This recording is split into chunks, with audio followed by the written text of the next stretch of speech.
Hi நண்பா, அனைவருக்கும் குமாருடைய அன்பு வணக்கங்கள். ஃப்ரெண்ட்ஸ், நம்ம இன்றைக்கி என்ன பார்க்க போகிறோம்னா 7ஆம் வகுப்பில் இருக்கிற முதல் பருவத்தில் இருக்கிற அறிவியல் பாடங்களை ரிவிஷன் பார்க்க போகிறோம். 7ஆம் வகுப்பு முதல் பருவத்தில் 6 அறிவியல் பாடங்கள் இருக்குது. என்னென்ன பாடம் இருக்குதுன்னு பார்த்துடலாமா? இங்கே பாருங்கள்.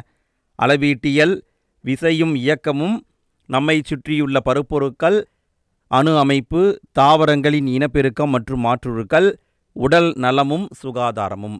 இப்படி 6 பாடம் இருக்குது. இந்த 6 பாடத்தையும் ஜஸ்ட்டு அரை மணி நேரத்தில் நம்ம முடிக்க போகிறோம். ரொம்ப கஷ்டப்பட்டெல்லாம் படிக்க தேவையில்லைங்க. இந்த வீடியோவில் நான் சொல்கிறத மட்டும் நல்லா கவனிச்சுக்கோங்க போதும். சரி, ஓகே, நம்ம வீடியோக்குள்ளே போகலாமா? சரி, ஃபஸ்ட்டு பாடம் பார்த்திங்கன்னா அளவீட்டியல். இதை பொறுத்த வரைக்கும் கண்டென்ட்டாக அந்தளவுக்கு இருக்காது. சரி, ஃபஸ்ட்டு பாயிண்ட்டை பாருங்கள். அடிப்படை அளவு அப்படின்னு கொடுத்துருக்காங்க. எஸ்ஐ அலகு முறையில் 7 அடிப்படை அளவுகள் உள்ளன. எஸ்ஐ அலகு முறையில் 7 அடிப்படை அலகுகள் இருக்குது. அது என்னென்ன? நீளத்தின் அலகு மீட்டர், நிறையின் அலகு கிலோகிராம், காலத்தின் அலகு வினாடி. இது எல்லாருக்குமே தெரிஞ்சது தான். இங்கிருந்து கேள்வியை கேட்டாங்கன்னா எல்லாமே ஆன்சர் போட்டுருவாங்க. ஸோ இங்கிருந்து கேட்க மாட்டாங்க. பட் எங்கிருந்து கேட்பாங்கன்னு பாருங்கள். வெப்பநிலையின் அலகு கெல்வின், இதை சுருக்கமாக கேன்னு குறிப்பிடுவாங்க. மின்னோட்டத்தின் அலகு ஆம்பியர், சுருக்கமாக ஏன்னு குறிப்பிடுவாங்க. பொருளின் அளவு மோல், ஒளிச்செறிவின் அளவு கேண்டிலா. கண்டிப்பாக இதை அப்படியே கேட்பாங்க. சரிங்களா? இதை நோட் பண்ணிக்கோங்க, கேட்பாங்க. வெப்பநிலையின் அலகு கெல்வின், மின்னோட்டத்தின் அலகு ஆம்பியர், பொருளின் அளவு மோல், ஒளிச்செறிவின் அளவு கேண்டிலா. இந்த 7ஐயும் என்னங்கிறத பார்த்துக்கோங்க போதும். அடுத்து வேறு என்ன இருக்குது? வழி அளவுன்னு கொடுத்துருக்காங்க பாருங்கள். மின்னூட்டத்தின் அலகு கூலும், மின்னூட்டத்தின் அலகு கூலும். இதை மட்டும் தெரிஞ்சுக்கோங்க போதும். அடுத்து இந்த பக்கமெல்லாம் பார்க்க வேண்டியதில்லை. இங்கே ஒன்று இருக்குது பாருங்கள். ஒழுங்கற்ற வடிவமுடைய பொருளின் பரப்பளவினை, ஒழுங்கற்ற வடிவம் கொண்ட பொருளுடைய பரப்பளவை ஒரு வரைபடத்தாளை பயன்படுத்தி கண்டறியலாம். ஒரு பொருள் ஒழுங்கற்ற வடிவம் கொண்டது, அதனுடைய பரப்பளவை கண்டுபிடிக்கணுன்னா வரைபடத்தாளை பயன்படுத்தணும். இதை பார்த்துக்கோங்க போதும். அடுத்து வேறு என்ன இருக்குங்க? இங்கே ஒரு பாயிண்ட் இருக்குது பாருங்கள். திரவங்களின் கன அளவு. 1 லிட்டர் என்பது 1000 கன சென்டிமீட்டர் அல்லது சென்டிமீட்டர்ஸ் கியூப். ஸோ இதையும் டைரெக்டாக கேட்பாங்க. 1 லிட்டர் என்பது என்னன்னு கேட்கலாம். 1000 கன சென்டிமீட்டர் அல்லது சென்டிமீட்டர்ஸ் கியூப். 1000 மில்லி லிட்டர் சேர்ந்தது 1 லிட்டர். அடுத்து வேறு இங்கே இருக்குது பாருங்கள். திரவங்களின் பருமனை அளக்க வெவ்வேறு அளவுகள் பயன்படுத்தப்படுது. கேலன், கேலன்னு சொல்லுவாங்க, அவுன்ஸ்ன்னு சொல்லுவாங்க, குவார்ட் அப்படின்னு சொல்லுவாங்க. ஒரு குவார்ட் என்பது 1 லிட்டர், அவ்வளோதான். அடுத்து அவுன்ஸ் என்பது 30 மில்லி லிட்டராம். ஒரு கேலன் என்பது 3785 மில்லி லிட்டருங்களாம். இதெல்லாம் எக்ஸாமில் கேட்க வாய்ப்பு இல்லை. அடுத்தது பாருங்கள். அடர்த்தியின் எசை அலகு பாருங்கள். Kilogram by metres cube, kilogram by metres cube அடர்த்தியின் எசை அலகு. இதை சிஜிஎஸ் முறையில் கிராம் பை சென்டிமீட்டர்ஸ் கியூப்னு சொல்லுவாங்க. அடுத்து இங்கே பாருங்கள், முக்கியமான ஒரு அட்டவணை இருக்குது பாருங்கள். எந்த பொருளுடைய அடர்த்தின்னு கொடுத்துருக்காங்க. இதை நல்லா பார்த்து வச்சுக்கோங்க ஃப்ரெண்ட்ஸ், கண்டிப்பாக கேட்பாங்க. அதாவது காற்றுடைய அடர்த்தி 1.2, சரிங்களா? 1.2. திரவத்தை பொறுத்த வரைக்கும், திரவத்தில் அடர்த்தி அதிகம்னா பாதரசம் தான். 13600, சரிங்களா? 13600. திண்மம் அப்படின்னா அதிகம் பார்த்தீங்கன்னா தங்கம் தான், 19300. இங்கே ஒரு கேள்வியை எப்படி கேட்பாங்கன்னா, ஒரு இரும்பு குண்டை எடுத்துக்கிறோம். இரும்புடைய அடர்த்தி என்ன? 7800. இதை கொண்டு போய் பாதரசத்தில் போட்டோம்னா இரும்பு குண்டு முழுகுமா முழுகாதான்னு கேட்பாங்க. முழுகுமா முழுகாதா? முழுகாது. ஏன்னா இரும்புடைய அடர்த்தி கம்மி, பாதரசத்தின் அடர்த்தி 13600, அடர்த்தி அதிகம். அதனால் இரும்பு குண்டு பாதரசத்தில் மிதக்கும். இதை கேட்டிருக்காங்க, இனியும் கேட்க வாய்ப்பு இருக்குது. அடுத்தது பாருங்கள், இங்கே ஒரு பாயிண்ட் இருக்குது பாருங்கள். அதாவது ஒரு விளக்கெண்ணெய் இருக்குது. விளக்கெண்ணெய் எடுத்துக்கிறீங்க, 1 லிட்டர் தண்ணி எடுத்துக்கிறீங்க. தண்ணியில் போய் எண்ணெயை ஊற்றுறீங்க. எது மேலே வரும், எது கீழே வரும்னு கேட்பாங்க. எது மேலே வரும்? இங்கே கவனிங்க. நீருடைய அடர்த்தி அப்படிங்கிறது சரியாக 1000ங்க, சரியாக 1000. ஆனால் விளக்கெண்ணெயின் அடர்த்தி 961. எது அடர்த்தி கம்மி? விளக்கெண்ணெய் தான் அடர்த்தி கம்மி. அடர்த்தி அதிகமாக இருக்கிற மாதிரி தோணினாலும் அடர்த்தி கம்மி. அதனால் எண்ணெய் மேலே மிதக்கும், தண்ணீர் கீழே போயிடும். ஸோ இதையும் கேட்பாங்க. சரிங்களா? ஜஸ்ட்டு பார்த்துக்கோங்க ஃப்ரெண்ட்ஸ், அவ்வளோதான். அடுத்தது வானியல் அலகுக்கு வந்துட்டாங்க. வானியல் அலகு அப்படிங்கிறது பூமிக்கும் சூரியனுக்கும் இடையே இருக்கிற சராசரி தொலைவு. அதாவது பார்த்திங்கன்னா 149.6 மில்லியன் கிலோமீட்டர்கள். இதை எப்படி சொல்லலாம்? 149.6 பெருக்கல் 10^6 கிலோமீட்டர்னு சொல்லலாம். 1.496 பெருக்கல் 10^11 மீட்டர் சொல்லலாம். நல்லா கவனிங்க. மீட்டரில் சொன்னால் 10^11, கிலோமீட்டர் சொன்னால் 10^6. இங்கே ஒரு பாயிண்ட் இருக்குது பாருங்கள். நெப்டியூன் சூரியனிடமிருந்து 30 வானியல் அலகு தொலைவில் உள்ளது. இதையும் கேட்கலாம். சூரியனிலிருந்து நெப்டியூன் 30 வானியல் அலகு தொலைவில் உள்ளது. அடுத்து இங்கே ஒரு பாயிண்ட் பாருங்கள், முக்கியமான பாயிண்ட்டு. நமது சூரிய குடும்பத்துக்கு மிக அருகில் உள்ள விண்மீன் ப்ராக்சிமா சென்டாரி. நம்ம சூரிய குடும்பத்துக்கு அருகில் இருக்கிற விண்மீன் ப்ராக்சிமா சென்டாரி. இது நோட் பண்ணிக்கோங்க போதும். அடுத்து ஒளியாண்டுன்னா என்ன? இது கண்டிப்பாக கேட்பாங்க. ஒளி ஒரு வருஷத்தில் செல்லக்கூடிய ஆண்டு தான் ஒளியாண்டு. 9.46 பெருக்கல் 10^15 மீட்டர். கிலோமீட்டர் கிடையாது, மீட்டர். நல்லா கவனிங்க, மீட்டர். 9.46 பெருக்கல் 10^15 மீட்டர். அடுத்து புக் பேக் கொஷின் தான் நம்ம பார்க்க போகிறோம். ஃபஸ்ட்டு கேள்வியை பாருங்கள்.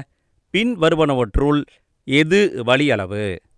அதாவது அடிப்படை அளவுன்னு பார்த்தோம். 7 அடிப்படை அளவு இருக்குது. அதை தவிர்த்து வர்றதெல்லாமே வழி அளவு தான். நிறை என்பது அடிப்படை அளவு, நேரம் அடிப்படை அளவு, நீளம் அடிப்படை அளவு, பரப்பு என்பது அடிப்படை அளவு கிடையாது. இது வழி அளவு. அடுத்து ரெண்டாவது கொஸ்டின் பாருங்கள். பின் வருவனவற்றுள் எது சரி, எது கரெக்டுன்னு கேட்குறாங்க. நம்ம முன்னாடியே பார்த்தோம், ஞாபகம் இருக்கா? 1 லிட்டர் என்பது 1000 கன சென்டிமீட்டர். 1 லிட்டர்னால் 1000 கன சென்டிமீட்டர். அடுத்து மூன்றாவது கொஸ்டின் பாருங்கள். அடர்த்தியின் எஸ்ஐ அலகு என்ன? அடர்த்தியின் எஸ்ஐ அலகு கிலோகிராம் பை மீட்டர்ஸ் கியூப். அடுத்து நாலாவது கொஸ்டின் பாருங்கள். சம நிறையுள்ள 2 கோளங்களின் கன அளவுகளின் விகிதம் 2:1 எனில் அவற்றின் அடர்த்தியின் விகிதம் என்ன வரும்? அப்படியே மாறி வரும், 1:2. அடுத்த கொஸ்டின் பாருங்கள். ஒளி ஆண்டு என்பது எதன் அலகு? முன்னையே பார்த்தாச்சு, தொலைவின் அலகு. அவ்வளோதான், சிம்பிளாக முடிஞ்சதுங்க. அவ்வளோதான், இதை நீங்கள் பார்த்துட்டா போதும். அடுத்தது ரெண்டாவது பாடத்துக்கு போகலாமா? விசையும் இயக்கமும். இதுலேயும் அந்தளவு கண்டென்ட் இருக்காதுங்க, கம்மியாக தான் இருக்கும். பார்த்துடலாம். இந்த பகுதியில் எதுவுமே இல்லை, இந்த பகுதியில் இல்லை.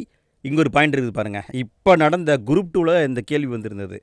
ஒரு நாட்டிக்கல் மைல் என்பது 1.852 கிலோமீட்டர் ஆகும். இப்போ நடந்த குரூப் 2 தேர்வில் கேட்டாங்க.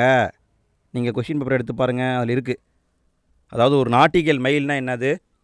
அதாவது கப்பல் விமானம் போகிற வேகத்தை அளக்கிறது தான் நாட்டிக்கல் மைல்னு சொல்லுவாங்க. இந்த ரெண்டுடைய வேகத்தையும் சொல்கிறது நாட்டு. அதுதான் நாட்டிக்கல் மைல்னு சொல்லுவாங்க. ஒரு நாட்டிக்கல் மைல் என்பது 1.852 கிலோமீட்டரில் ஆகும். நோட் பண்ணிக்கோங்க. இதை இப்போ கேட்டாங்க. ஸோ அடுத்த எக்ஸாம்பிள் கேட்க வாய்ப்பு கம்மி தான், இருந்தாலும் பார்த்து வச்சுக்கோங்க. அடுத்து வேகம்னா என்ன கொடுத்துருக்காங்க பாருங்கள். வேகம் என்பதன் அலகு மீட்டர் பை வினாடி. வேகத்தின் அலகு மீட்டர் பை வினாடி. அலகு தான் முக்கியம். சயின்ஸை பொறுத்த வரைக்கும் அலகை தான் கேட்பாங்க. அடுத்து இங்கே ஒரு பாயிண்ட் இருக்குது பாருங்கள். திசை வேகத்தின் எசை அலகும் மீட்டர் பை வினாடி. வேகத்துக்கும் அதே தான் வரும், திசை வேகத்துக்கும் அதே தான் வரும். சரிங்களா? ரெண்டுமே மாறாது, மீட்டர் பை வினாடி. அடுத்து சராசரி வேகம் எடுத்துக்கொண்ட தொலைவு பை எடுத்துக்கொண்ட காலம். அடுத்தது வேறு என்ன இருக்குதுங்க, பார்த்துட்டே போலவாங்க. முடுக்கத்தின் எசை அளவு கொடுத்துருக்காங்க பாருங்கள். மீட்டர் பை வினாடி ஸ்கொயர். மீட்டர் பை வினாடினா வேகம், மீட்டர் பை வினாடி ஸ்கொயர்னா முடுக்கத்தின் எசை அலகு. அடுத்து வேறு என்ன இருக்குதுங்க, சமநிலைக்கான நிபந்தனைகள். ஒரு பொருள் சமமாக இருக்கிறதுக்கான நிபந்தனையை கொடுத்துருக்காங்க. என்னங்கிறத பார்த்துக்கோங்க. அதன் ஈர்ப்பு மையம் குறைந்த உயரத்தில் அமைக்கப்பட வேண்டும். ஒரு பொருள் இருக்குது, ஒரு தேர் இருக்குன்னா அந்த தேர் அந்த பக்கம் இந்த பக்கம் சாயக்கூடாது. சாயாமல் நேராக நிற்கணுன்னா அதுக்கு சில கண்டிஷன்ஸ் வேணும். அதான் கொடுத்துருக்காங்க பாருங்கள். ஈர்ப்பு மையம் குறைந்த உயரத்தில் அமைக்கணும், அமைச்சா சாயாது. பொருளின் அடிப்பரப்பினை அதிகரிக்க வேண்டும், அப்போ சாயாது. ஒரு பொருளுடைய அடிப்பகுதி கனமாக இருக்கும் பொழுது ஈர்ப்பு மையம் கீழே இருக்கும், எனவே அந்த பொருள் நிலையாக இருக்கும். அப்போ அடிப்பகுதியை கனமாக இருக்கிற மாதிரி வச்சுக்கணும். அடிப்பகுதி அகன்றதாக இருக்கும் பொழுது பொருள் நிலையாக இருக்கிறது. ஸோ இந்த கண்டிஷன்ஸ் எல்லாம் வேணும். சரிங்களா? ஒரு தேர் இருக்குது, இப்போ ஏதோ ஒரு தேர் எடுத்துக்கோங்களேன், கோவில் தேர் இருக்குன்னா அந்த கோவில் தேர் சாயாமல் இருக்கணும்னா இந்த கண்டிஷன்ஸ் எல்லாம் இருக்கணும். சரிங்களா? அடுத்து இதுக்கு உதாரணம் தஞ்சாவூர் பொம்மை, தலையாட்டி பொம்மை. நீங்கள் என்ன தான் சாய்ச்சாலும் சாயாது, திரும்ப அப்படியே வந்துடும். என்ன காரணம்னா அந்த பொம்மையுடைய ஈர்ப்பு மையமும் அந்த பொம்மையுடைய மொத்த எடையும் அடிப்பகுதியில் அமைந்துள்ளது. இதை கூற்று காரணத்தில் கேட்க வாய்ப்பு இருக்குது. சரிங்களா? ஈர்ப்பு மையமும் அதனுடைய மொத்த எடையும் அடியில் இருக்குது. அதனால் அந்த பொம்மையானது சாயாது. இங்கே இருக்குங்க, அதனால் அந்த பொம்மை வந்து சாயாது. ஈர்ப்பு மையத்துடைய நடைமுறை பயன்பாடுகளை கொடுத்துருக்காங்க. என்னென்னு பார்த்துக்கோங்க போதும். சொகுசு பேருந்துகளின் அடிப்பகுதியில் பொருட்களை வைப்பதற்கான அறைகள் அமைக்கப்படுகின்றன. அதாவது சொகுசு பஸ்ஸில் பார்த்திங்கன்னா கீழே அடிப்பகுதியில் பொருள் வைப்பாங்க. இதன் காரணமாக என்னன்னா, ஈர்ப்பு மையத்துடைய உயரம் குறைக்கப்படுகிறது, சமநிலை அதிகமாகிறது. அடிப்பகுதியில் வெயிட் அதிகமாச்சுன்னா பொருள் சாயாது, சமமாக இருக்கும். 2 அடுக்கு பேருந்துகளின் 2வது அடுக்கில் அனுமதிக்கப்பட்ட பயணிகளின் எண்ணிக்கையை விட கூடுதல் பயணிகள் அனுமதிக்கப்படுவதில்லை. அதாவது குறிப்பிட்ட லெவல் மட்டும்தான் அங்கே மக்களை ஏற்ற முடியும், அதுக்கு மேலே ஏற்றக்கூடாது 2வது அடுக்கில். பந்தயக்கார்கள் உயரம் குறைவாகவும் அகலமாகவும் தயாரிக்கப்படுவதால் அவற்றின் சமநிலை அதிகரிக்கிறது. நீங்கள் பார்த்துருப்பீங்க, பந்தயக்காரெல்லாம் பார்த்தீங்கன்னா அப்படியே ரொம்ப உயரம் கம்மியாக இருக்கும். அடுத்து, மேசை விளக்குகள் காற்றாடிகள் போன்றவற்றுடைய சமநிலையை அதிகரிப்பதற்காக அவற்றின் அடிப்பரப்பானது அகலமானதாக தயாரிக்கப்படுகிறது. அவ்வளோதான், எல்லாமே தெரிஞ்ச விஷயம்தான். சரிங்களா? அடுத்தது புக் பேக் கொஷினை பார்க்க போகிறோம். ஃபஸ்ட்டு கேள்வியை பாருங்கள். ஒரு பொருளானது ஆரம் கொண்ட வட்டப்பாதையில் இயங்குகிறது. பாதி வட்டம் கடந்த பிறகு அந்த பொருளுடைய இடப்பெயர்ச்சி என்ன? விடையை பார்க்கலாங்களா? விடை வந்து இடப்பெயர்ச்சி 2r. விடை 2r. அடுத்து 2வது கேள்வியை பாருங்கள். கீழே உள்ள படங்களில் எந்த படமானது இயங்கும் பொருளின் சீரான இயக்கத்தினை குறிக்கிறது? சீரான இயக்கம்னா என்ன? இங்கே கொடுக்குறதுல என்ன கொடுத்துருக்காங்க? தொலைவும் கரெக்டாக அதிகமாகணும், காலமும் கரெக்டாக அதிகமாகணும். இங்கே பாருங்கள், இது வந்து சீராக போகலை, இதுவும் சீராக போகலை, இதுவும் சீராக போகலை, இதுதான் சீராக போகிறது. அப்போ இதுதான் ஆன்சர். அடுத்து 3வது கொஸ்டின் பாருங்கள். கீழே கொடுக்கப்பட்டுள்ள திசைவேகம் காலம் வரைபடத்திலிருந்து அந்த பொருளானது எந்த நிலையில் இயங்குகிறதுன்னு கேட்டிருக்காங்க. அதாவது காலம், இங்கே பாருங்கள், காலம் அதிகமாக அதனுடைய திசைவேகமும் அதிகமாகிட்டே போகுது. அப்போ பொருள் சீரான முடுக்கத்தில் இயங்குகிறது. இதான் கரெக்டு. அடுத்து 4வது கொஸ்டின் பாருங்கள். ஒரு சிறுவன் குடை ராட்டினத்தில் 10 மீட்டர் பை வினாடி என்ற மாறாத வேகத்தில் சுற்றி வருகிறான். இந்த கூற்றிலிருந்து நாம் அறிவது என்ன? அவன் மாறாத வேகத்தில் சுற்றிக்கிட்டே வந்துக்கிட்டு இருக்கான். அப்போ நமக்கு என்ன தெரியுது? அந்த பையன் ஓய்வு நிலையில் உள்ளான், சிறுவன் ஓய்வு நிலையில் உள்ளான். அடுத்து 5வது கேள்வியை பாருங்கள். ஒரு பொருளின் சமநிலையை நாம் எவ்வாறு அதிகரிக்கலாம்? முன்னாடி நம்ம பார்த்ததை ஞாபகப்படுத்தி பாருங்கள். ஈர்ப்பு மையத்தின் உயரத்தை குறைக்க வேண்டும், குறைத்தா அதிகரிக்கலாம். அவ்வளோதான் ஃப்ரெண்ட்ஸ், 2வது பாடத்தையும் முடித்தாச்சு. 3வது பாடத்துக்குள்ளே வெற்றிகரமாக நம்ம போகிறோம். நம்மை சுற்றியுள்ள பருப்பொருட்கள், இதில் கண்டென்ட்டு கம்மியாக தான் இருக்கும். இதில் முக்கியமான ஒரு பாயிண்ட்டை கவனிங்க. பென்சிலில் பயன்படுத்தப்படும் கிராஃபைட், இந்த தண்டானது கார்பன் எனப்படும் தனிமத்தால் ஆனது. இது எக்ஸாமில் கேட்டாங்க, 2014 நினைக்கிறேன். பென்சிலில் இருக்கிறது என்னன்னு கேட்டிருக்காங்க. கிராஃபைட் இருக்குது. பென்சிலுடைய முனையில் ஒரு கருப்பாக இருக்கும்ல, அதாவது பார்த்திங்கன்னா காகித பென்சில், அந்த முனையில் கருப்பாக இருக்கிறது கிராஃபைட். கிராஃபைட் எதனால் ஆனது? கார்பனால் ஆனது. அடுத்து வேறு ஏதாவது பாயிண்ட் இருக்கான்னு பார்க்கலாம். இதில் கம்மியாக தான் இருக்குங்க. அடுத்து இங்கே பாருங்கள், ஒரு பாக்ஸ் கரண்டு. அண்டத்தில் பெரும்பான்மையாக காணப்படும் அணு ஹைட்ரஜன் அணுவாகும். அண்டம்னா பிரபஞ்சம். இந்த பிரபஞ்சத்தில் பெரும்பாலும் இருக்கிற அணு ஹைட்ரஜன் அணு. இந்த பேரண்டத்தில் காணப்படும் அணுக்களில் ஏறக்குறைய 74% ஹைட்ரஜன் அணுக்கள். 74% ஹைட்ரஜன் தான் இந்த பிரபஞ்சமே. ஸோ இதை கேட்க வாய்ப்பு இருக்குது, பார்த்துக்கோங்க. அடுத்து மூலக்கூறை பற்றி கொடுத்துருக்காங்க. ஆக்சிஜனை பொறுத்த வரைக்கும் 2 ஆக்சிஜன் அணுக்கள் எப்பொழுதும் இணைந்து தான் இருக்கும். O2 அப்படின்னு நம்ம குறிப்பிடுவோம். இதை நம்ம படித்தது தான். அடுத்தது நீர் பாருங்கள், இந்த வாய்ப்பாட கூட கேட்க வாய்ப்பு இருக்குது. 2H2 + O2 = 2H2O, இதை கேட்கலாம். அடுத்தது பாருங்கள், மந்த வாயுக்கள் ஓரணு மூலக்கூறு கொண்டது. நோட் பண்ணிக்கோங்க, மந்த வாயுக்கள் என்பது ஓரணு மூலக்கூறு இருக்கும். 2 அணு மூலக்கூறுக்கு எடுத்துக்காட்டு பார்த்தீங்கன்னா ஆக்சிஜன் பார்த்தோம் இல்லைங்களா, அது வரும். ஹைட்ரஜன் வரும். 3 அணு கொண்டது பார்த்தீங்கன்னா ஓசோன். இதை கேட்க வாய்ப்பு இருக்குது. பொறுத்துகளை கேட்கலாம். 3 அணு கொண்டது ozone, sulphur di oxide, carbon di oxide இதெல்லாம் இருக்கும். 3க்கு மேற்பட்ட அணு கொண்டது பல அணு கொண்டது சொல்லுவாங்க. எடுத்துக்காட்டு பாஸ்பேட்டு, சல்ஃபரு, இதெல்லாம் வந்து பல அணுக்கள் கொண்டது. இதை கேட்க சான்ஸ் இல்லை, பட் ஓசோனை கேட்க வாய்ப்பு இருக்குது. சரிங்களா? ஓசோன் வந்து 3 அணுக்கள் கொண்டது. அடுத்து வேறு என்ன இருக்குங்க, இங்கே ஒரு பாக்ஸ் கண்டென்ட் இருக்குது பாருங்கள். வயிற்றுப்போக்கு மருந்தில் பிஸ்மத்து. பிஸ்மத் என்பது இயற்கையில் கிடைக்கக்கூடிய ஒரு தனிமம். இது வந்து வயிற்றுப்போக்கிற்கு சிகிச்சையளிக்கும் மருந்தாக பயன்படுகிறது. ஸோ பிஸ்மத் எங்கே பயன்படுதுன்னு கேட்பாங்க. வயிற்றுப்போக்கு சிகிச்சையில் பிஸ்மத் பயன்படுகிறது. அடுத்த கொஷின் பாருங்கள், தனிமங்களை பற்றி கொடுத்துருக்காங்க பாருங்கள். சாதாரண உப்பு அப்படிங்கிறது பார்த்திங்கன்னா சோடியமும் குளோரினும் கலந்தது. சோடியம் குளோரின் ரெண்டும் சேர்ந்தது தான் சாதாரண உப்பு, சோடியம் குளோரைடு நம்ம சொல்லுவோம். அடுத்து இங்கே பாருங்கள், மெக்னீசியம் மற்றும் பாஸ்பரஸ். மெக்னீசியமும் பாஸ்பரஸும் வெடிபொருட்கள் தயாரிக்க பயன்படுகிறது. வெடிபொருள் தயாரிப்பில் பயன்படுது. அடுத்து இங்கே பாருங்கள், சல்ஃபர் வந்து விவசாயத்தில் உரமாக பயன்படுகிறது. சல்ஃபர். காலியம் அலைபேசி தயாரிப்பிலும் சிலிக்கன் கணனி சிப்பு தயாரிப்பிலும் பயன்படுகிறது. இதையெல்லாம் கேட்கலாம், சரிங்களா? நல்லா கவனிச்சுக்கோங்க. அலைபேசி தயாரிப்பில் பயன்படுத்தப்படுவது காலியம். அதே மாதிரி கணனி சிப்பில் வந்து சிலிக்கன் பயன்படுத்தப்படுது. சல்ஃபர் வந்து உரமாக பயன்படுத்தப்படுது. இது நாள் வரைக்கும் 118 தனிமங்கள் கண்டறியப்பட்டுள்ளது.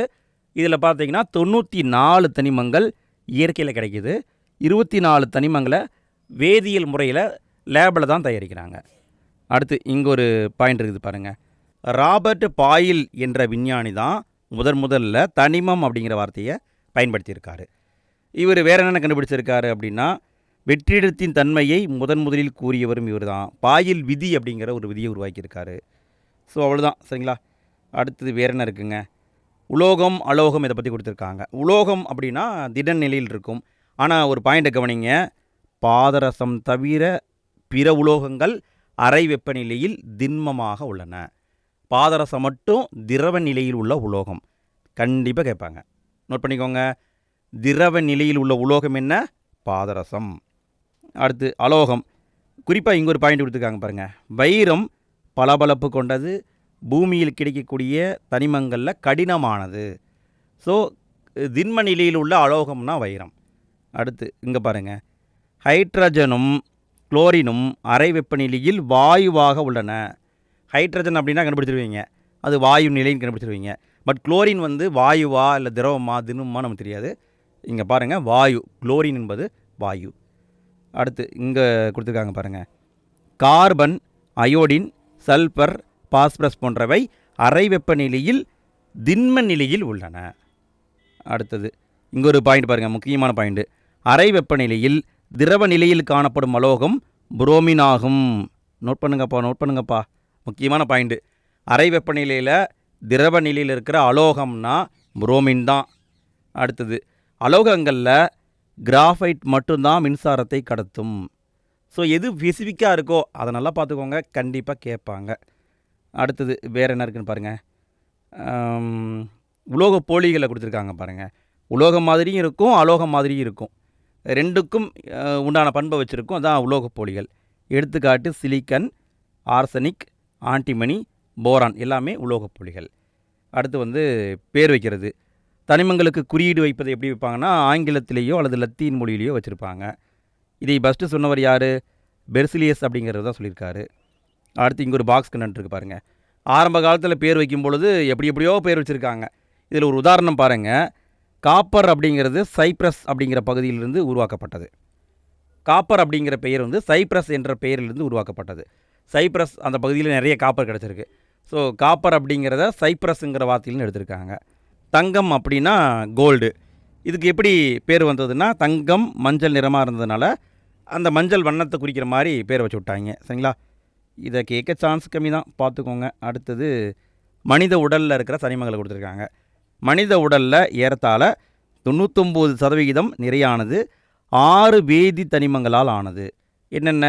Oxygen, carbon, hydrogen, nitrogen, calcium, phosphorus. சரிங்களா? ஓகே, நோட் பண்ணிக்கோங்க. இவ்வளோ தான். அடுத்தது காற்றில் உள்ள தனிமங்கள், இதெல்லாம் கேட்க வாய்ப்பில்லை. அடுத்து இங்கே ஒரு பாயிண்ட் இருக்குது பாருங்கள். அறை வெப்பநிலையில் சோடியம் மிகுந்த வினைத்திறன் கொண்டது. சோடியம் என்பது திண்ம நிலையில் இருக்கும். குளோரின் என்பது அறை வெப்பநிலையில் மஞ்சள் நிறத்தில் இருக்கிற நச்சுத்தன்மை கொண்ட வாயு. இந்த ரெண்டும் சேரும்போது தான் சோடியம் குளோரைடுங்கிற உப்பு கிடைக்கிது. நம்ம சாப்பிட்றோம்ல, சாப்பாட்டில் பயன்படுத்துகிறோம்ல, அது வந்து சோடியம் குளோரைடு தான். அடுத்து வேறு என்ன இருக்குங்க? வேறு இங்கே ஒரு பாயிண்ட் இருக்குது பாருங்கள். வெப்பக்காற்று நிரப்பப்பட்ட பலூனானது காற்றில் மிதக்குது. என்ன காரணம்னு கேட்டிருக்காங்க. அதாவது பார்த்திங்கன்னா, வெப்ப காற்று உள்ளே இருந்ததுன்னா வெப்பத்தால் அந்த காற்றானது விரிவடைந்திருக்கும். வெப்பம் இருந்தால் கண்டிப்பாக காற்று விரிவடையும். அப்போ அந்த காற்று லேசாக இருக்கும். லேசாக இருக்கிற காற்று பக்கத்தில் இருக்கிற மற்ற காற்றை விட அடர்த்தி குறைவுங்கிறதுனால அது வானத்தில் மிதக்கிறது. இதுக்கு காரணம் என்னென்னு பார்த்துக்கோங்க, வெப்பக்காற்று. சரிங்களா? அடுத்தது வேறு என்ன இருக்குங்க? வேறு வந்து புக் பேக் கொஷின் தான். ஃபஸ்ட்டு கேள்வியை பாருங்கள்.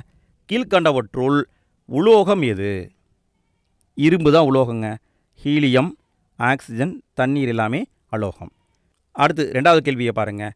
ஆக்சிஜன், ஹைட்ரஜன், சல்ஃபர் ஆகியவை கீழ்கண்டவற்றுள் எதற்கான உதாரணம்? எல்லாமே அலோகத்திற்கான உதாரணம். அடுத்து மூன்றாவது கேள்வி. கீழ்கண்டவற்றுள் ஒரு தனிமம் மற்றும் சேர்மத்தின் மூலக்கூறை குறிக்கக்கூடிய எளிய மற்றும் அறிவியல் பூர்வமான முறை எதுன்னு கேட்டிருக்காங்க. விடை வேதியியல் வாய்ப்பாடு. நாலாவது கேள்வி. அறை வெப்பநிலையில் திரவமாக உள்ள உலோகம் எது? திரவமாக உள்ள உலோகம் பாதரசம். ஐந்தாவது கேள்வி. எப்பொழுதுமே பளபளப்பான வளையக்கூடிய ஒளிரும் தன்மையுள்ள தனிமம் எது? உலோகம்தான் இந்த மாதிரி பளபளப்பாக இருக்கும். அடுத்த பாடத்துக்கு போகலாமா? நான்காவது பாடம் அணு அமைப்பு. இதுலேயும் ஓரளவுக்கு கண்டென்ட்டு கம்மியாக தான் இருக்குங்க. அதாவது இங்கே கொடுத்துருக்காங்க பாருங்கள். பென்சில் இரத்த சிகப்பணு. பென்சிலை பற்றி கேட்க மாட்டாங்க. இரத்த சிகப்பணு 1×10⁻⁴ மீட்டர். அடுத்து அணுக்கொள்கையை ஃபஸ்ட்டு சொன்னவர் யார்? ஜான் டால்டன் 1808 சொன்னார். பருப்பொருட்கள் மிகச்சிறிய துகளால் ஆனது அப்படின்னு சொன்னார். ஃபஸ்ட்டு அணுக்கொள்கையை சொன்னவர் டால்டன். அடுத்து இங்கே ஒரு முக்கியமான பாயிண்ட் இருக்குது பாருங்கள். இதை தான் கேட்பாங்க. ஒரு நானோமீட்டர் என்பது 1×10⁻⁹ மீட்டர். இதை நோட் பண்ணிக்கோங்க ஃப்ரெண்ட்ஸ். கேட்டிருக்காங்க, கேட்பாங்க. ஒரு நானோமீட்டர் என்பது 10⁻⁹ மீட்டர். அடுத்தது தாம்சனுடைய அணுக்கொள்கை. இவர் எப்போ சொன்னார்? 1897 சொன்னார். ஜே தாம்சன் தர்பூசணி பழம் போல் சொன்னார். அந்த பழத்தில் இருக்கிற விதை மாதிரி இருக்கிறது எதிர் மின்னோட்டம், மற்றவை நேர் மின்னோட்டம் சொல்லியிருப்பார். இவருக்கு 1906 நோபல் பரிசு கொடுத்தாங்க. அடுத்து சொன்னவர் ரூதர்போர்டு. மெல்லிய தங்கத்தகடு இதை எடுத்து ஆய்வு பண்ணார். ஆல்பா கதிர்களை பயன்படுத்தி தான் ஆய்வு பண்ணார். சரிங்களா? அடுத்தது வேறு என்ன இருக்குது? இதெல்லாம் எக்ஸாமில் கேட்க மாட்டாங்க ஃப்ரெண்ட்ஸ். ஸோ இங்கே பார்த்துக்கோங்க. டால்டனுடைய அணுமாதிரி 1803 வெளியிடப்பட்டது. தாம்சனின் அணுமாதிரி 1897 வெளியிடப்பட்டது. ரூதர்போர்டுடைய அணுமாதிரி 1911 வெளியிட்டாங்க. அடுத்து இங்கே ஒரு பாக்ஸ் கண்டென்ட் இருக்குது பாருங்கள். மனித உடலில் ஏறத்தாழ 7 பில்லியன் செல்கள் காணப்படுகின்றன. 7 பில்லியன், மில்லியன் கிடையாது, பில்லியன். சரி, ஒரு அணுவில் என்னென்ன இருக்கும்னா அதை இங்கே கொடுத்துருக்காங்க பாருங்கள். புரோட்டான் இருக்கும். புரோட்டான் என்பது நேர் முன்னோட்டம் பெற்றது, இப்படி குறிப்பிடுவாங்க. அடுத்து நியூட்ரான் இருக்கும். நியூட்ரான் வந்து மின் சுமை கிடையாது. நியூட்ரான் வந்து ப்ளஸ்ஸும் கிடையாது, மைனஸும் கிடையாது. நியூட்ரான் எதில் இருக்காதுன்னா ஹைட்ரஜனுடைய வடிவம் புரோட்டியம் அப்படிங்கிற வடிவத்தில் நியூட்ரான் இருக்காது. முக்கியமான பாயிண்ட்டு நோட் பண்ணிக்கோங்க. ஹைட்ரஜனுடைய அணுவில் புரோட்டியம் அப்படிங்கிற ஒரு டைப்பு, இந்த டைப்பில் மட்டும் நியூட்ரான் இருக்காது. வேறு எல்லாத்துலேயுமே நியூட்ரான் இருக்கும். நியூட்ரானில் மின் சுமை கிடையாது. இதை வந்து என் அப்படின்னு குறிப்பிடுவாங்க. அடுத்து எலக்ட்ரான். எலக்ட்ரான் அப்படின்னா எதிர்மின் துகள், இ அப்படின்னு குறிப்பிடுவாங்க. இங்கே கொடுத்துருக்காங்க பாருங்கள். புரோட்டானை கண்டுபிடித்தவர் கோல்ஸ்டீன். எலக்ட்ரானை கண்டறிந்தவர் sir John Joseph Thomson, J Thomson சொல்லுவாங்க. அடுத்து நியூட்ரானை கண்டுபிடித்தவர் ஜேம்ஸ் ஹாட்விக். கண்டுபிடித்தவர் யாருன்னு மட்டும் பார்த்துக்கோங்க ஃப்ரெண்ட்ஸ், கேட்க வாய்ப்பு இருக்குது. அடுத்தது வேறு என்ன இருக்குங்க? அணியன் அப்படிங்கிறத கொடுத்துருக்காங்க பாருங்கள். அணியன் அப்படிங்கிறத இசட் அப்படின்னு குறிப்பிடுவாங்க. ஒரு அணுவில் இருக்கிற எலக்ட்ரான்கள் அல்லது புரோட்டான்களின் மொத்த எண்ணிக்கை. ஒன்று எலக்ட்ரான் எடுத்துக்கணும், இல்லைன்னா புரோட்டான் எடுத்துக்கணும். ரெண்டில் எதை எடுத்துக்கிட்டாலும் ஓகே, ஏதாவது ஒன்றை தான் எடுத்துக்கணும். அப்படி எடுத்துக்கிட்டால் அதை தான் அணியன்னு சொல்லுவாங்க. அணியெண்ணை இசட் அப்படின்னு குறிப்பிடுவாங்க. அடுத்தது நிறையன். நிறையெண்ணை ஏ அப்படின்னு குறிப்பிடுவாங்க. இதை வந்து அணு நிறை அப்படின்னும் குறிப்பிடுவாங்க. இதை எப்படி எடுத்துக்கணும் அப்படின்னா மொத்த புரோட்டான்களையும் நியூட்ரான்களையும் எடுத்துக்கணும், ரெண்டையுமே கூட்டிக்கணும். சரிங்களா? அணியன்னா புரோட்டான் அல்லது எலக்ட்ரான் ரெண்டில் எது ஒன்று எடுத்துக்கணும். நிறையன்னா புரோட்டானையும் நியூட்ரானையும். சரிங்களா? எலக்ட்ரான் எடுத்துக்காதீங்க, நியூட்ரானை கூட்டிக்கணும். அடுத்து ஐசோடோப்பு, முக்கியமான பாயிண்ட்டுங்க. ஐசோடோப்புனா என்னென்னு கேட்டிங்கன்னா ஒரே அணு எண் இருக்கும், ஆனால் நிறை வேறையாக இருக்கும். இங்கே பாருங்கள், ஹைட்ரஜனை பொறுத்த வரைக்கும் 3 ஐசோடோப்பு இருக்குது. Protium, deuterium, tritium. இங்கே பாருங்கள், அணியன் ஒன்று தான், கீழே இருக்கிறது அணியன். சரிங்களா? இடது பக்கமாக கீழே இருக்கிறது அணியன். அணியன் வந்து 1 தான். ஆனால் நிறையன் பாருங்கள், இங்கே பாருங்கள் 1 இருக்குது, இங்கே பாருங்கள் 2 இருக்குது, இங்கே பாருங்கள் 3 இருக்குது. ஸோ மாறுது இல்லையா? இதைத்தான் ஐசோடோப்புன்னு சொல்கிறாங்க. அடுத்தது ஐசோபார் அப்படின்னா நிறையன் 1 இருக்கும், அணியன் மட்டும் மாறும். இங்கே பாருங்கள் கால்சியம் அணியன் 20, ஆர்கான் அணியன் 18. ஆனால் நிறையன் பாருங்கள், கால்சியத்துக்கும் 40, ஆர்கானுக்கும் 40. அப்போ நிறையன் ஒரே மாதிரி இருந்தால் அது ஐசோபார், அணியன் ஒரே மாதிரி இருந்தால் ஐசோடோப்பு. அடுத்தது வேறு என்ன இருக்குங்க? இங்கே ஒரு பாக்ஸ் கண்டென்ட் இருக்குது பாருங்கள். புரோட்டான்கள் நேர்மின் சுமை கொண்டவை, எலக்ட்ரான்கள் எதிர்மின் சுமை கொண்டவை, நியூட்ரான் வந்து மின் சுமை ஆற்றுறது. அடுத்து புக் பேக் கொஸ்டின் தாங்க. ஃபஸ்ட் கேள்வியை பாருங்கள். பருப்பொருளின் அடிப்படை அலகு என்ன? அடிப்படை அலகு அணு ஆகும். அடுத்து ரெண்டாவது கேள்வியை பாருங்கள். அணுக்கருவை சுற்றி வரும் அடிப்படை அணுத்துகள் எலக்ட்ரான் ஆகும். நல்ல கவனிங்க, அணுக்கருவுக்குள்ளே புரோட்டானும் நியூட்ரானும் இருக்கும், வெளியே வந்து எலக்ட்ரான் இருக்கும். அடுத்து மூன்றாவது கொஸ்டின் பாருங்கள். நேர்மின் சுமை கொண்டது என்னதுங்க? புரோட்டான் நேர்மின் சுமை கொண்டது. நான்காவது கேள்வி. ஒரு அணுவின் அணு எண் என்பது அதிலுள்ள என்னது? புரோட்டான்களின் எண்ணிக்கை. புரோட்டான்களையும் எடுத்துக்கலாம் அல்லது எலக்ட்ரான் எடுத்துக்கலாம், சரிங்களா? ரெண்டில் ஏதோ ஒன்று எடுத்துக்கலாம். அடுத்து நியூக்ளியான்கள் என்பது என்ன? முக்கியமான கேள்விங்க. புரோட்டான்களையும் நியூட்ரான்களையும் சேர்த்துக்கிட்டோம்னா அதுதான் நியூக்ளியான்கள். அடுத்த பாடத்துக்கு போகலாமா? தாவரங்களின் இனப்பெருக்கம் மற்றும் மாற்றுகள். இதில் கேள்வி ரொம்ப கம்மியாக தான் கேட்பாங்க. ஸோ தேவையான அளவுக்கு பார்த்துக்கலாம். ஒரு தாவரம் அப்படின்னு எடுத்துட்டோம்னா அதில் ஒரு பூ இருக்கும். அந்த பூவில் பார்த்திங்கன்னா 4 முக்கியமான பாகம் இருக்கும். புள்ளி இதழ் பாருங்கள், பச்சை கலராக இருக்கு இல்லையா? இதுதான் புள்ளி இதழ். அள்ளி இதழ் வண்ணமாக இருக்கு இல்லையா? இதுதான் அள்ளி இதழ். மகரந்த தாள் கம்பி மாதிரி நீட்டிகிட்டு இருக்கும். சூலகம். இப்படி ஒரு மலரில் 4 பாகம் இருக்கும். அடுத்து இதை தான் கொஞ்சம் டீட்டெயிலாக கொடுத்துருக்காங்க பாருங்கள். புள்ளி இதழ் என்பது பச்சை நிற இலை மாதிரி இருக்கும். பிரகாசமாக வண்ணத்துடன் கவர்ச்சியாக இருக்கக்கூடியது வந்து அள்ளி இதழ். அடுத்து இங்கே ஒரு பாயிண்ட் இருக்குது பாருங்கள், முக்கியமான பாயிண்ட்டுங்க, கண்டிப்பாக கேட்பாங்க. கருவுற்ற சூலகம் பழமாகிறது, கருவுற்ற சூல் விதையாகிறது. எது பழமாக மாறுது, எது விதையாக மாறுதுன்னு பாருங்கள். கருவுற்ற சூலகம், சூலகமாக இருந்தால் அது பழமாக மாறுது, கருவுற்ற சூல் விதையாக மாறுகிறது. அடுத்தது முழுமையான மலர். நம்ம முன்னே பார்த்தோம் இல்லைங்களா? புள்ளி வட்டம், அள்ளி வட்டம், மகரந்தத்தாள் வட்டம், சூலக வட்டம், இந்த 4மே இருந்தால் அது முழுமையான மலர். 4ல் ஏதோ ஒன்று கம்மியாக இருந்தால் அது முழுமையற்ற மலர். அடுத்து இன்னொரு பாக்ஸ் கண்டு பாருங்கள்.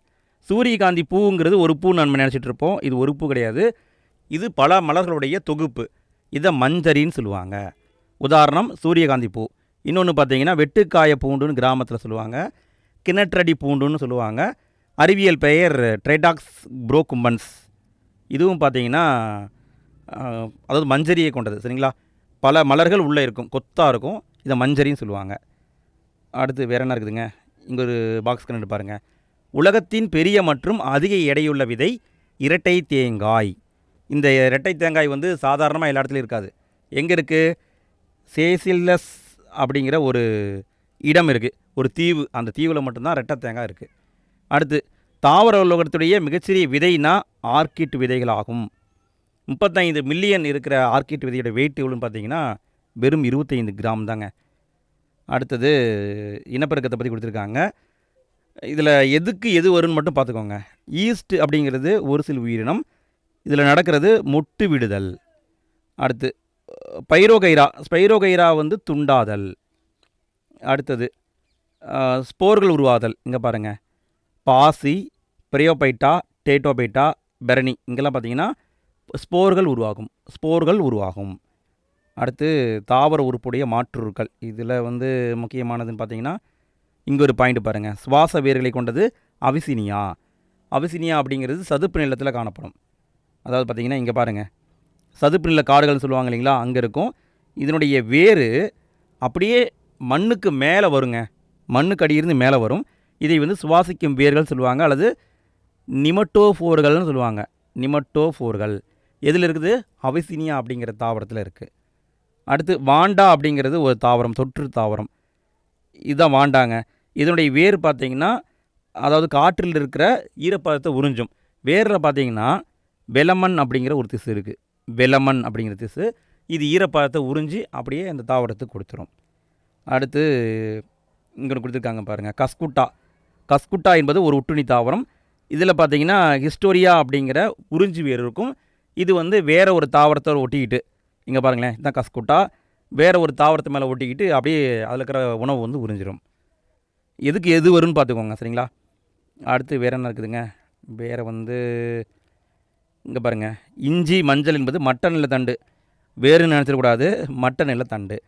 அடுத்து தேனக்கிழங்கு, கேப்பக்கிழங்கு இருக்குது இல்லைங்களா? இதில் பார்த்தீங்கன்னா அதனுடைய வேர் பகுதியை கந்தம் சொல்லுவாங்க. வேர் கிடையாது, தண்டு, சரிங்களா? கந்தம். அதே மாதிரி பூண்டு, வெங்காயம் இதனுடைய தண்டு பகுதியை குமிழம்னு சொல்லுவாங்க. இதை பொறுத்துக்கோல கேட்க வாய்ப்பு இருக்குங்க. அடுத்தது பூச்சி உண்ணும் தாவரம், நெப்பந்தஸ், குடுவை தாவரம்னு சொல்லுவாங்க. குடுவை தாவரம் இது என்ன பண்ணோம்னா, ஒரு பூச்சி வந்து உட்காந்துச்சுன்னா அந்த பூச்சியை அப்படியே கொன்று அதில் இருக்கிற சத்தை எடுத்து சாப்பிட்ரும். என்ன காரணம்னா, நைட்ரஜன் ஊட்டச்சத்து இல்லாத இடத்தில் இந்த தாவரம் வளரும். அப்போ நல்லா கவனிங்க, நைட்ரஜன் சத்து இல்லைங்கிறதுனால தான் இந்த தாவரம் அந்த மாதிரி பூச்சியை பிடிச்சி சாப்பிடுது. குடுவை தாவரம் சொல்லுவாங்க, நெப்பந்தஸ். அடுத்தது புக் பேக் கொஷின் தாங்க. ஃபஸ்ட்டு கேள்வியை பாருங்கள். இலைகளின் மூலம் உடல்வழி இனப்பெருக்கம் நடத்துவது என்னது? பிரயோஃபெல்லம். அடுத்து ரெண்டாவது கேள்வியை பாருங்கள். ஈஸ்டின் பாலிலா இனப்பெருக்க முறை என்ன? இதுக்கான பதில் மொட்டு விடுதல். ஈஸ்ட்னா மொட்டு விடுதல் தாங்க. அடுத்து மூன்றாவது கேள்வி. ஒரு தாவரத்தின் இனப்பெருக்க உறுப்பு என்ன? இனப்பெருக்க உறுப்பு மலர் தான். அடுத்தது நான்காவது கேள்வி. மகரந்த சேர்க்கையாளர்கள் எனப்படுபவை யாவை? காற்று, நீர், பூச்சி எல்லாமே மகரந்த சேர்க்கையாளர்கள். அடுத்து ஐந்தாவது கேள்வி. பற்று வேர்கள் காணப்படும் தாவரம் எது? பற்று வேர்கள் காணப்படும் தாவரம் வெற்றிலையிலும் இருக்கும், மிளகிலையும் இருக்கும், பற்று வேர்கள். அடுத்த பாடத்துக்கு போகலாமா? அடுத்து ஆறாவது பாடம், உடல் நலமும் சுகாதாரம். இந்த ஒரு பாடத்தோட இந்த முதல் பருவம் முடியுதுங்க. ஃப்ரெண்ட்ஸ், இவ்வளோ நேரம் வீடியோவை பார்த்துருப்பீங்க. வீடியோ உங்களுக்கு பிடிச்சி தான் பார்த்துருப்பீங்கன்னு நினைக்கிறேன். வீடியோ பிடிச்சிருந்தால் லைக் போடுங்க ஃப்ரெண்ட்ஸ். நிறைய பேர் வீடியோவை பார்க்குறீங்க, ஆனால் வீடியோக்கு லைக் போட மறந்துடுறீங்க. மறந்துடாமல் லைக் போடுங்க. வீடியோ பற்றிய கருத்துக்களையும் கமெண்ட்டில் போட்டுவிடுங்க. வீடியோவுடைய ஃபஸ்ட்டு கமெண்ட்டில் நான் வந்து ஆல்ரெடி 6ஆம் வகுப்புக்கு வீடியோ போட்டிருக்கேன், அதுக்கான லிங்க்கை நான் கொடுத்துருக்கேன், கிளிக் பண்ணி பார்த்துக்கோங்க. சரி, ஓகே, நம்ம கண்டென்ட்டுக்குள்ளே போகலாமா? இங்கே ஒரு பாக்ஸ் கண்டென்ட் இருக்குது பாருங்கள். டெங்கு பற்றி கொடுத்துருக்காங்க. டெங்கு காய்ச்சலானது TN1,2 அப்படிங்கிற வைரஸால் உருவாகுது. இந்த டெங்கு காய்ச்சல் அப்படிங்கிறது பிளேவி வைரஸ் அப்படிங்கிற வகையான வைரஸால் உருவாகிறது பிளேவி வைரஸால் உருவாகுது. பட் எப்படி பரவுதுன்னா, ஏடிஸ் எஜிப்ட் அப்படிங்கிற கொசு, இந்த கொசு மூலமாகத்தான் பரவுகிறது. சரி, இந்த டெங்கு காய்ச்சல் வந்தால் என்ன நடக்கும்? நம்முடைய இரத்த தட்டுகளின் எண்ணிக்கை குறையும். டெங்கு காய்ச்சலால் இரத்த தட்டுகளுடைய எண்ணிக்கை குறையும். இதை நோட் பண்ணிக்கோங்க, கேட்க வாய்ப்பு இருக்குது. அடுத்து வேறு என்ன கொடுத்துருக்காங்க? பல் பராமரிப்பு. நம்ம வாயில் போட்டு மென்று ருசித்து சாப்பிட்றோம்ல, இதை மாஸ்டிகேஷன் அப்படி சொல்கிறாங்க, மாஸ்டிகேஷன். அடுத்து இங்கே பாருங்கள், ஈறுகளில் இரத்த கசிவு. இது காரணம் வைட்டமின் சி குறைபாடு. அடுத்தது மாலைக்கண் நோய். இது காரணம் வைட்டமின் ஏ குறைபாடு. வண்ணக்குருட்டுத்தன்மை. இதுக்கு காரணம் மரபணு நிலை. அடுத்தது வேறு என்ன இருக்குங்க? இங்கே பாருங்கள், நோய்களை பற்றி கொடுத்துருக்காங்க. ரொம்ப முக்கியமான டாப்பிக்குங்க. நோய்கள் வந்து பாக்டீரியா மூலமாகவும் வைரஸ் மூலமாகவும் பரவுது. எந்த நோய் பாக்டீரியா மூலமாக பரவுது, எந்த நோய் வைரஸ் மூலமாக பரவுது, இது முக்கியம், பார்த்து வச்சுக்கோங்க. முதல்ல நம்ம பார்க்க போகிறது பாக்டீரியாவால் பரவும் நோய்கள். என்னென்ன நோய் பரவுது? காச நோய், காலரா, டைஃபாய்டு, இதெல்லாமே பாக்டீரியாவால் பரவும் நோய்கள். இதில் ஃபஸ்ட்டு நம்ம பார்க்க போகிறது காச நோய். காச நோய் எப்படி உருவாகுதுன்னா, டிபி அப்படின்னு சுருக்கமாக அழைப்பாங்க. மைக்கோ பாக்டீரியம் டியூபர்குலே அப்படிங்கிற பாக்டீரியாவால் உருவாகுது. இந்த நோய் எப்படி பரவுதுன்னா, காற்றின் மூலமாக பரவுகிறது. நோயை பொறுத்த வரைக்கும் எப்படி கேட்பாங்கன்னா, காற்றின் மூலமாக பரவுதா, இல்லை அஸ்தமான உணவா, அஸ்தமான நீரா, எப்படி பரவுதுன்னு கேட்பாங்க. ஸோ நன்றாக பார்த்துக்கோங்க. காச நோயினா காற்று மூலமாக பரவுது. அடுத்து காச நோய் பரவுறதை நம்ம எப்படி சரி பண்ணலான்னா, பிசிஜி தடுப்பூசி போட்டுக்கலாம், டிஓடி போன்ற மருந்துகளை தொடர்ந்து நம்ம எடுத்துக்கலாம். அடுத்து காலரா. காலரா எப்படி உருவாகுது? விப்ரியோ காலரே அப்படிங்கிற பாக்டீரியாவில் உருவாகுது. இது எப்படி பரவுது? அசுத்தமான உணவு, அசுத்தமான நீர் மூலமாக பரவுகிறது. அடுத்தது டைபாய்டு. டைபாய்டு எப்படி உருவாகுது? சால்மோனல்லா டைஃபி அப்படிங்கிற பாக்டீரியா மூலமாக உருவாகிறது. இது எப்படி பரவுது? அசுத்தமான உணவு, அசுத்தமான நீர் மூலமாக பரவுகிறது. ஒரு முக்கியமான பாயிண்ட்டை கவனிங்க. தீவிரமான காய்ச்சல், அதாவது 104 டிகிரி ஃபாரன்ஹீட்டுக்கு மேலே காய்ச்சல் போகுதுன்னா கண்டிப்பாக அது டைபாய்டு தான், சரிங்களா? இது நோட் பண்ணிக்கோங்க. 104 டிகிரி ஃபாரின்கிட்டு வந்தால் அது கண்டிப்பாக டைபாய்டு தான். அடுத்தது பாருங்கள், அடுத்தது வந்து வைரஸ் மூலமாக தோன்றும் நோய்கள். இதில் என்னென்ன வரும் அப்படின்னு பார்த்தீங்கன்னா, மஞ்சக்காமாலை, சின்னம்மை, ரேபிஸ் எல்லாம் வைரஸால் பரவுது. மஞ்சள் காமாலையை பாருங்கள், இதை ஹெப்பாட்டிட்டிஸ்ன்னு சொல்லுவாங்க. மஞ்சள் காமாலை அப்படிங்கிறது ஹெப்பாட்டிட்டிஸ் வைரஸ் ஏபிசிடிஇ இந்த வைரஸ்களால் பரவுது. எப்படி பரவுதுன்னா, அசுத்தமான நீர் மூலமாக பரவுகிறது. நல்லா கவனிங்க, மஞ்சக்காமாலைன்னா அசுத்தமான நீர் மூலமாக பரவுகிறது. இதனுடைய முக்கியமான அறிகுறி வந்து பசியின்மை, நமக்கு பசி எடுக்காது, அனோரெக்சியான்னு சொல்லுவாங்க, அனோரெக்சியா. அடுத்து நம்ம பார்க்க போகிறது தட்டம்மை. தட்டம்மைனா அம்மை தாங்க. வாரிசெல்லா என்றும் அழைக்கப்படுகிறது. வாரிசெல்லா ஜொஸ்டர் அப்படிங்கிற வைரஸால் இந்த நோய் வந்து ஏற்படுகிறது. காற்றின் மூலமாக இது பரவும். அடுத்தது ரேபிஸ். ரேபிஸ்னால் வெறி நாய் கடிங்க. ரேபிஸ் கடி என்பது அபாயகரமான ஒரு இது. நாய் கடிச்சிருச்சு அல்லது வேறு விலங்கினம் கடிச்சிருச்சுன்னா நமக்கு வந்துடும். இதனோட முக்கியமான அறிகுறின்னு பார்த்தீங்கன்னா ஹைட்ரோபோபியா ஏற்படும். அதாவது நீரை கண்டால் பயம், ஹைட்ரோபோபியா. இதுனா கண்டிப்பாக அது ரேபிஸ் தான். அடுத்தது தடுப்பூசியை பற்றி கொடுத்துருக்காங்க, தேவையில்லைங்க. தொற்றா நோய்கள் இதை பற்றியும் முக்கியமாக இல்லை. இங்கே ஒரு பாயிண்ட் இருக்குது பாருங்கள், லியூகோடெர்மா அப்படின்னு ஒன்று இருக்குதுங்க. அதாவது சில பேரை பார்த்தீங்கன்னா அது வெள்ளை கலராக இருப்பாங்க. இது காரணம் என்னென்னா, அவங்களுடைய தோலில் இருக்கிற மெலனின் அப்படிங்கிற நிறமியானது இழக்கப்படும். மெலனின் இல்லாமல் போயிடும். அதனால் பார்த்தீங்கன்னா ஒரு மாதிரி அப்படி வெளிர் நிறமாக இருப்பாங்க அவங்க. இதை வந்து சரி பண்ண முடியாது. இது வந்து ஒரு தொற்றா நோய் தான். இது வந்து மரபு ரீதியாக வரக்கூடிய ஒரு நோய், லியூகோடெர்மா. அடுத்து இரத்தச்சோகை. இரத்தச்சோகை என்பது இரும்புச்சத்து குறைபாட்டால் ஏற்படுது. இரத்தச்சோகை என்பது இரும்புச்சத்து குறைவாக இருக்கிற உணவுகளை சாப்பிட்றதுனால ஏற்படுது. இரும்புச்சத்தை பொறுத்த வரைக்கும் நமக்கு தேவைப்பட்டால் எடுத்துக்கலாம். ஆனால் மாத்திரை வழியாக, வாய் வழியாக எடுத்துக்கொள்வது தான் சிறப்பு. ஊசியாக எடுத்துக்கிட்டோம்னா ஆபத்து, அது பயங்கரமான விளைவுகளை ஏற்படுத்தும். அடுத்து இங்கே ஒன்று கொடுத்துருக்காங்க பாருங்கள், தீக்காயங்கள். தீக்காயங்களை பொறுத்த வரைக்கும் 3 வகைப்படுங்க. ஒன்று வந்து முதல் நிலை தீக்காயம், தோலுடைய வெளிப்புற அடுக்கில் தான் பாதிப்பு வரும், சரியாயிரும்.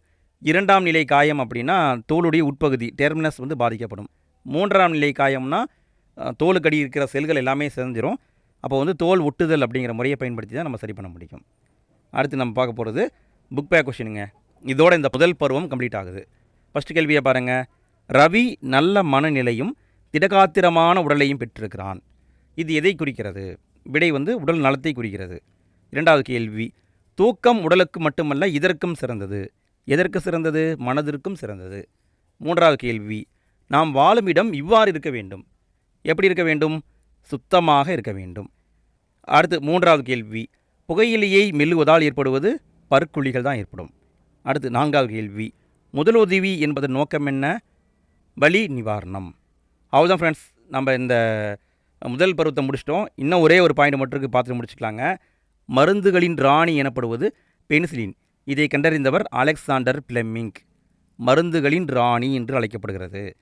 இங்கே இருக்கும் பாருங்கள், பெனிசிலின் அப்படிங்கிறது நிமோனியா, டிப்தீரியா போன்ற நோய்களுக்கு மருந்தாக பயன்படுகிறது. மருத்துவத்துறையில் மிகப்பெரிய கண்டுபிடிப்பு. மருந்துகளின் ராணி அப்படின்னு அழைக்கப்பட்டது பென்சிலின். இதை எப்போ கண்டுபிடிச்சாங்கன்னா 1928 தான் கண்டுபிடித்தார்கள்.